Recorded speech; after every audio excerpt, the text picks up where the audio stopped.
Good morning guys और आपके क्रिक exam channel में आप सभी का स्वागत है। तो आज की इस वीडियो में 3 मार्च के इंपॉर्टेंट करंट अफेयर्स को हम लोग कवर करेंगे। तो हमारा पहला प्रश्न क्या है, हाल ही में सेंट्रल बैंक ऑफ इंडिया के नए एमडी सीईओ के रूप में किसे नियुक्त किया गया? तो आंसर होगा मातम वेंकट राव को। तो देखो अभी तक वैसे तो ये कैनरा बैंक के एग्जीक्यूटिव डायरेक्टर थे मातम वेंकट राव, जिन्हें अब सेंट्रल बैंक ऑफ इंडिया का नया एमडी सीईओ नियुक्त किया गया है। और ये किन का स्थान लेंगे या किन की जगह इनको नियुक्त किया गया? तो एमडी पल्लव महापात्रा को, जो भी रिटायर्ड हो गए। तो वन लाइनर क्या याद रखना है, सेंट्रल बैंक ऑफ इंडिया के नए एमडी सीईओ बन गए कौन? मातम वेंकट राव। बाकी विश्ववीर आहूजा आरबीएल बैंक के एमडी सीईओ बने थे, जेके शिवन धनलक्ष्मी बैंक के एमडी सीईओ बने थे और सिद्धार्थ मोहंती एलआईसी के मैनेजिंग डायरेक्टर बने थे। देखो सेंट्रल बैंक ऑफ इंडिया, इसकी स्थापना 1911 में हुई थी, मुंबई में हेडक्वार्टर है और इसकी टैगलाइन होती है सेंट्रल टू यू सिंस 1911। बढ़ते आगे। और हाँ देखिए गाइस, इंडिया के टॉप बैंक एडुकेटर एक बार फिर अनअकैडमी पर आपके लिए ला रहे हैं कुछ टॉप और अल्टीमेट बैचेस।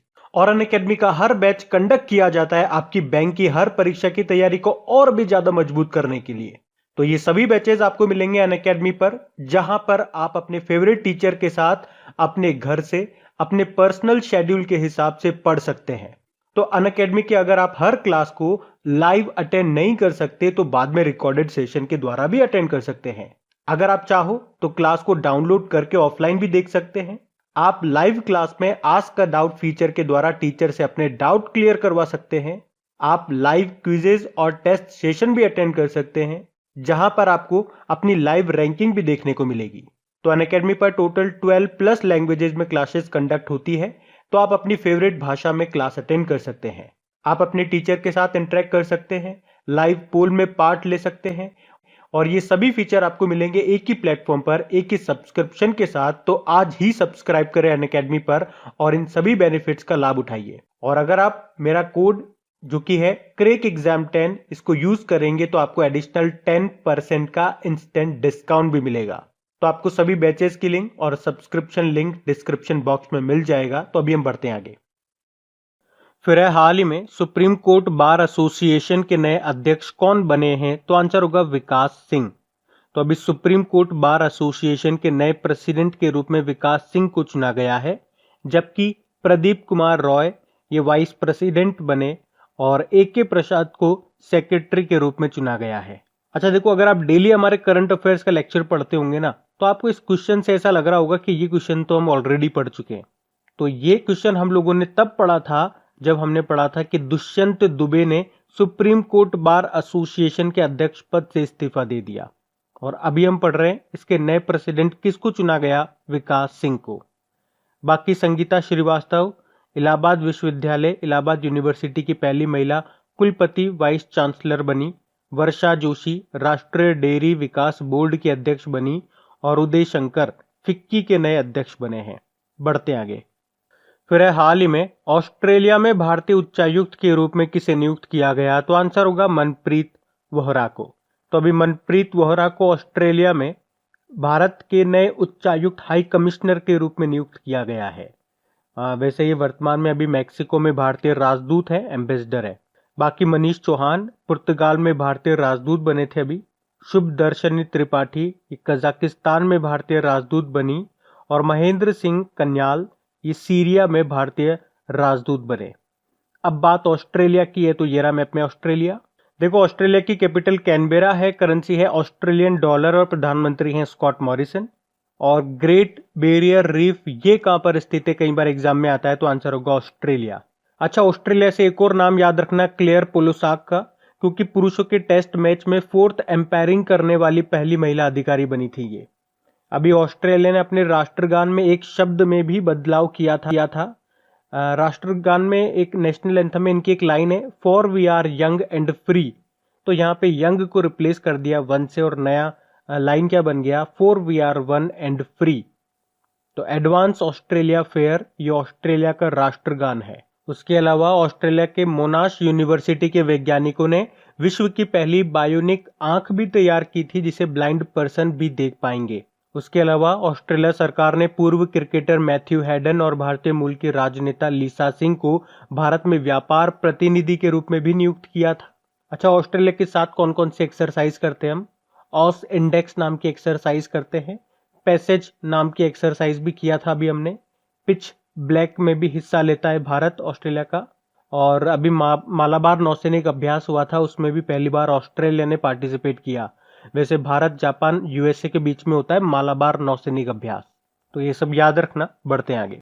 फिर है, किस कंपनी ने समुद्र के प्लास्टिक कचरे का उपयोग करके पहला कंप्यूटर बनाया? तो आंसर होगा एचपी ने। तो कंप्यूटर निर्माता कंपनी है एचपी, और इसने महासागरों में पाए जाने वाली प्लास्टिक का उपयोग करके अपना पहला कंप्यूटर बनाया है।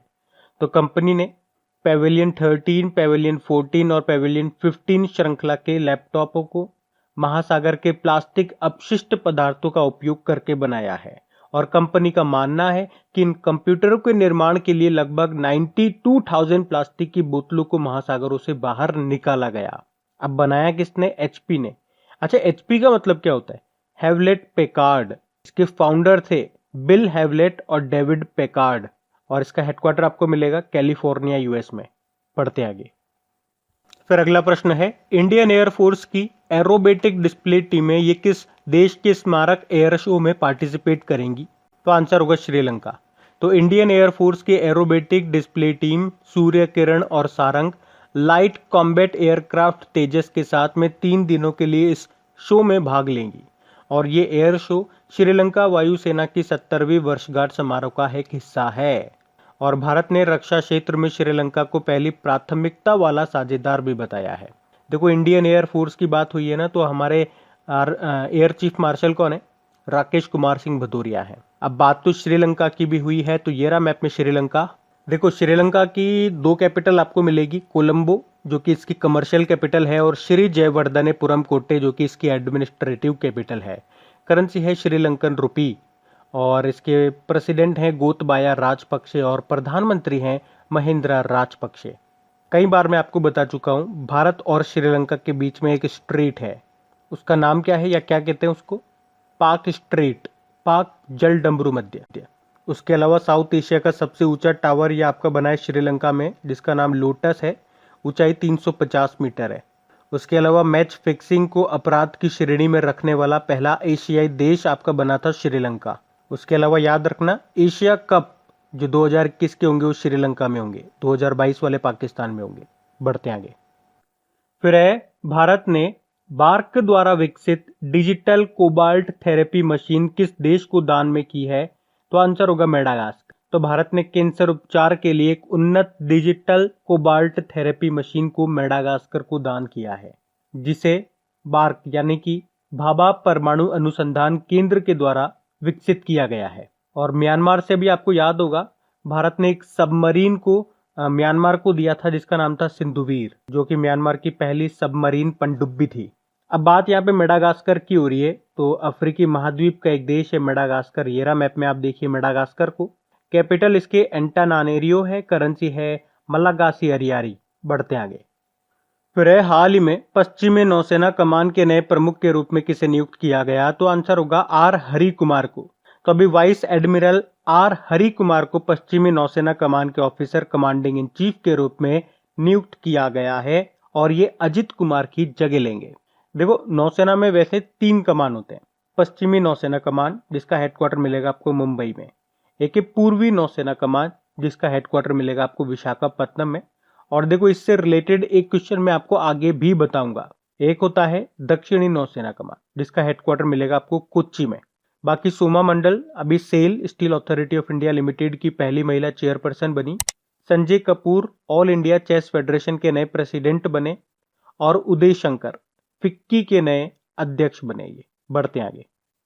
फिर बताइए, किस फिल्म ने 78वें 78th गोल्डन ग्लोब्स पुरस्कार में बेस्ट पिक्चर ड्रामा का पुरस्कार जीता है? तो आंसर होगा नोमाडलैंड। तो 78वें गोल्डन ग्लोब्स की विजेताओं की घोषणा हाल ही में नोमाडलैंड और बोराट सब्सिक्वेंट मूवी फिल्म के साथ की गई, जिसमें उन्हें कई पुरस्कार मिले हैं। और नोमाडलैंड ने ड्रामा श्रेणी में पुरस्कार जीता है, जबकि बोराट सब्सिक्वेंट मूवी फिल्म ने कॉमेडी या म्यूजिकल डिवीजन के लिए पुरस्कार जीता है। तो यह प्रश्न में आपको ड्रामा के लिए पूछा जा रहा है, तो आंसर होगा नोमाडलैंड। बाकी American TV series the crown ने 4 पुरस्कारों के साथ सबसे ज्यादा पुरस्कार जीते और बेस्ट डायरेक्टर का अवार्ड मिला क्लोई जाओ नोमैडलैंड के लिए। इसके अलावा और भी बहुत सारे अवार्ड्स हैं जिनका मैं यहाँ पे स्क्रीनशॉट लगा रहा हूँ, तो अगर आप आगे देखना चाहते हैं तो वीडियो को पॉज करके उनको देख सकते हैं, एक बार रीड कर सकते हैं। अभी हम बढ़ते हैं आगे। फिर बताइए, हाल ही में अंतरराष्ट्रीय योग महोत्सव का उद्घाटन किस राज्य में किया गया? तो आंसर होगा उत्तराखंड में। तो अभी उत्तराखंड के ऋषिकेश में अंतरराष्ट्रीय योग महोत्सव का उद्घाटन किया गया और यह महोत्सव उत्तराखंड पर्यटन विकास बोर्ड और गढ़वाल मंडल विकास निगम के द्वारा संयुक्त रूप से आयोजित किया गया। अच्छा, वैसे इंटरनेशनल योगा डे ये कब मनाया जाता है? तो आंसर होगा 21 जून को। अभी आपको याद होगा बिहार में उद्यान महोत्सव 2021 का भी आयोजन किया गया था। केरल में लोक कला उत्सव उत्सवम 2021 का आयोजन किया गया और पश्चिम बंगाल में अभी राष्ट्रीय संस्कृति महोत्सव का 11वें संस्करण का आयोजन किया गया। अब बात यहाँ पे उत्तराखंड की है, तो ये रहा मैप में उत्तराखंड। देखो, उत्तराखंड की 2 कैपिटल है, देहरादून ये इसकी विंटर कैपिटल है और इसकी समर कैपिटल है गैरसैंण। मुख्यमंत्री त्रिवेंद्र सिंह रावत और गवर्नर हैं बेबी रानी मौर्य। नए चीफ जस्टिस बने थे राघवेंद्र सिंह चौहान। उसके अलावा महिलाओं को पति की पैतृक संपत्ति में अधिकार देने वाला देश का पहला राज्य बना ये उत्तराखंड। उसके अलावा उत्तराखंड में एक दिन की मुख्यमंत्री बनी थी जिनका नाम है सृष्टि गोस्वामी। और मनरेगा के तहत कार्य दिवसों की संख्या को 100 से बढ़ाकर 150 कर दिया उत्तराखंड सरकार ने। उत्तराखंड सरकार ने घाट पेयजल योजना शुरू की थी अभी, और भारत का पहला पॉलिनेटर पार्क उत्तराखंड में स्थापित किया जाएगा। उसके अलावा भारत का पहला मोस गार्डन ये विकसित किया गया उत्तराखंड के नैनीताल जिले में। उसके अलावा पिरूल से बिजली उत्पादन करने वाला देश का पहला राज्य बना उत्तराखंड, और देश का पहला हिम तेंदुआ संरक्षण केंद्र स्नो लेपर्ड कंजर्वेशन सेंटर ये उत्तराखंड के उत्तरकाशी में बनेगा। और उत्तराखंड ने बेरोजगार युवाओं के लिए होप पोर्टल लॉन्च किया था। होप मतलब हो गया हेल्पिंग आउट पीपल एवरीवेयर। और भारत का पहला लाइकेन पार्क ये बना है उत्तराखंड के पिथौरागढ़ के मुनस्यारी में। और देखो, यहाँ पे आपको 2 टाइगर रिजर्व मिलेंगे, राजाजी टाइगर रिजर्व और जिम कॉर्बेट टाइगर रिजर्व। और एक डैम याद रखो, तिहरी डैम, जो कि भागीरथी नदी पर है, ये उत्तराखंड में आपको मिलेगा। आगे फिर अगला प्रश्न है, हाल ही में केरल के नए मुख्य सचिव के रूप में किसे नियुक्त किया गया? तो आंसर होगा वीपी जॉय को। तो अभी वीपी जॉय को केरल के नए चीफ सेक्रेटरी के रूप में नियुक्त किया गया है और ये विश्वास मेहता की जगह लेंगे। बाकी Ajay Malhotra United nation human right council की सलाहकार समिति के अध्यक्ष बनने वाले पहले भारतीय बने। Ajay Mathur international solar alliance के अगले महानिदेशक बने। और Ajay Singh boxing federation of India के अध्यक्ष बने। तो ये सारे अजय अभी न्यूज में रहे थे, इनको याद रखना। अच्छा, बात केरल की है, तो ये रहा मैप में केरल। देखो, केरल को गार्डन ऑफ स्पाइस यानी कि मसालों का बाग भी कहा जाता है, जिसकी कैपिटल तिरुअनंतपुरम में है। गवर्नर है आरिफ मोहम्मद खान और मुख्यमंत्री है पिनाराई विजयन, और यहाँ के चीफ जस्टिस है एस मणिकुमार। अभी केरल में अट्टुकल पोंगला उत्सव मनाया गया था। देश की पहली डिजिटल यूनिवर्सिटी बनेगी केरल में। केरल में स्नेक पीडिया नाम से एक मोबाइल एप्लीकेशन लॉन्च हुआ था, और केरल ने नॉलेज मिशन नाम से एक डिजिटल प्लेटफॉर्म भी लॉन्च किया। उसके अलावा केरल की कोझिकोड में जेंडर पार्क भी स्थापित किया जाएगा। और भारत का पहला श्रम आंदोलन संग्रहालय ये केरल के अल्लापुझा में शुरू किया जाएगा। केरल ने अभी 1 स्कूल 1 IAS योजना शुरू की। और आर्या राजेंद्रन का नाम याद रखो, देश की सबसे युवा मेयर बनी ये। केरल के तिरुअनंतपुरम में पार्षद चुनी गई थी ये। ईज ऑफ डूइंग बिजनेस सुधारों को लागू करने वाला 8वां राज्य बना केरल। और केंद्र सरकार ने देश की solar electric RO roll on roll of सेवा को शुरू करने की घोषणा की। उसके अलावा केरल सरकार ने अभी JC डैनियल पुरस्कार से सम्मानित किया था एक मलयालम फिल्म निर्माता है जिनका नाम है हरिहरन। और देश की पहली सौर ऊर्जा सोलर एनर्जी से चलने वाली मिनी ट्रेन का उद्घाटन भी किया गया केरल में। उसके अलावा भारत सरकार देश का पहला चिकित्सा उपकरण पार्क ये केरल में ही स्थापित करेगी। और यहाँ की हेल्थ मिनिस्टर का नाम क्या है? KK शैलजा है, जिनको यूनाइटेड नेशन ने अभी कोविड-19 से निपटने के लिए सम्मानित किया था। ये KK शैलजा हैं। एक KK उषा का नाम भी याद रखना, जो राज्य की पहली महिला चीफ जस्टिस थी, जिनका भी निधन हो गया। उसके अलावा केरल पूरी तरह से डिजिटल हाईटेक क्लासरूम वाला देश का पहला राज्य बना। और सब्जियों के लिए न्यूनतम कीमत तय करने वाला देश का पहला राज्य भी केरल ही है। देखो यहाँ पे दो प्रमुख डांस याद रखो, कथकली और मोहिनीअट्टम। नेशनल पार्क आपको यहाँ पे मिलेंगे Eravikulam national park, silent valley national park, Pampadum 16 national park और Anamudi 16 national park. State animal हाथी है। हाथी किन किन राज्यों का स्टेट एनिमल है पूछेंगे तो केरल, कर्नाटक और झारखंड का। पक्षी है ग्रेट हॉर्नबिल और यहाँ पे स्टेट फ्रूट, राजकीय फल है कटहल, जिसे इंग्लिश में जैक फ्रूट बोलते हैं। और जैक फ्रूट किन किन राज्यों का स्टेट फ्रूट है, एक तो केरल हो गया और एक तमिलनाडु हो गया। और किन किन देशों का नेशनल फ्रूट है, तो बांग्लादेश और श्रीलंका, यहाँ का नेशनल फ्रूट है कटहल। और फ्रूट से याद रखो आप, गुजरात ने अभी ड्रैगन फ्रूट का नाम बदलकर कमलम कर दिया। बढ़ते आगे। फिर बताइए, हाल ही में प्रेस सूचना ब्यूरो के प्रधान महानिदेशक के रूप में किसे नियुक्त किया गया, तो आंसर होगा जयदीप भटनागर को। तो जयदीप भटनागर को प्रेस इंफॉर्मेशन ब्यूरो के प्रिंसिपल डायरेक्टर जनरल के रूप में अभी नियुक्त किया गया है और इन्होंने कुलदीप सिंह धतवालिया की जगह ली है। बाकी पीसी मोदी यानी कि प्रमोद चंद्र मोदी, ये सीबीडीटी के अध्यक्ष हैं, central board of direct tax, और इनका जो कार्यकाल है, टाइम पीरियड है, अभी 3 महीने के लिए बढ़ा दिया गया, तो इनका नाम याद रखना। बाकी Sharad Goklani AU small finance bank के नए अध्यक्ष और सीटीओ बने। दुष्यंत चौटाला अभी table tennis federation of India के अध्यक्ष बने। हरियाणा के डेप्यूटी सीएम है ये। तो इस प्रश्न से जयदीप भटनागर का नाम याद रखना। बढ़ते आगे।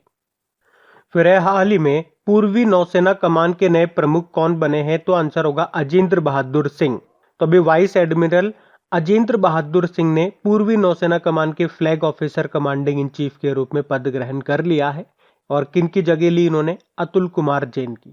और इससे पहले वाले क्वेश्चन में हमने देखा था पश्चिमी नौसेना कमान के नए प्रमुख कौन बने थे, आर हरि कुमार।